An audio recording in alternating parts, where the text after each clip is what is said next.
इस मंदिर को लेकर यह मान्यता है कि यहाँ जो भी मन्नत दिल से मांगी जाती है वो पूरी होती है। बड़े से बड़े सेलिब्रिटी भी इनके दर्शन पाने के लिए उत्सुक रहते हैं। सिर्फ हमारे भारत में ही नहीं, पूरे विश्व में ये मंदिर प्रसिद्ध है। भारत के सबसे संपन्न मंदिरों में से एक है।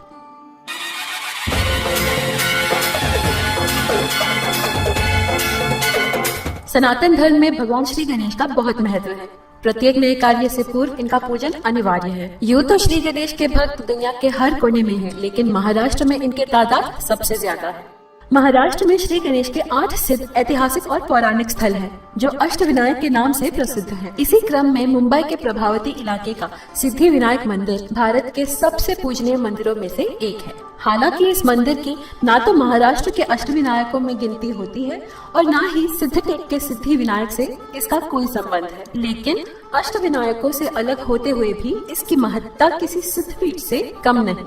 आमतौर पर बाई तरफ मुड़ी सूंड वाले गणेश प्रतिमा की ही प्रतिष्ठापना और पूजा अर्चना करने का महत्व माना जाता है। इसके बावजूद दाएं और मुड़ी सूंड वाले गणपति की प्रतिमा की पूजा का भी अलग महत्व होता है। दाहिने और मुड़ी सूंड वाली गणेश प्रतिमाएं सिद्धपीठ की होती है और जो मुंबई के सिद्धि विनायक मंदिर में गणेश जी की प्रतिमा है, उसकी सूंड भी दाएं और ही है।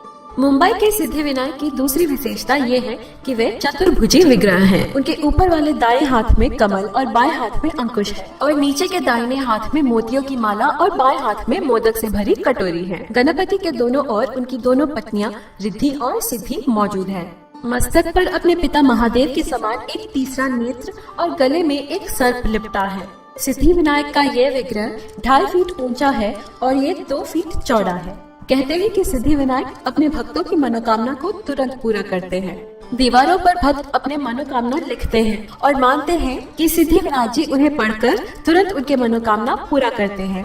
भक्त ये भी मानते हैं कि मूषिका भी उनके मनोकामना को सीधे सिद्धि विनायक जी के पास पहुंचाती है, तो उसके कानों में भी अपने मनोकामना को जगाते हैं। 1991 में महाराष्ट्र सरकार ने इस मंदिर के निर्माण के लिए 20,000 वर्ग फीट की जमीन प्रदान की। इस मंदिर की इमारत 5 मंजिला है, जिसमें प्रवचन गृह, गणेश संग्रहालय व गणेश पीठ के अलावा दूसरे मंजिल पर अस्पताल भी है, जहाँ रोगियों की मुफ्त चिकित्सा की जाती है।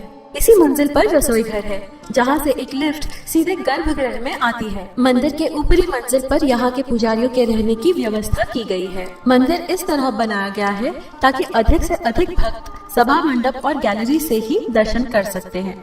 गर्भगृह के चबूतरे पर स्वर्ण शिखर है और गर्भगृह के 3 दरवाजे हैं, जिन पर अष्टविनायक, अष्टलक्ष्मी और दशावतार की आकृतियाँ चित्रित है।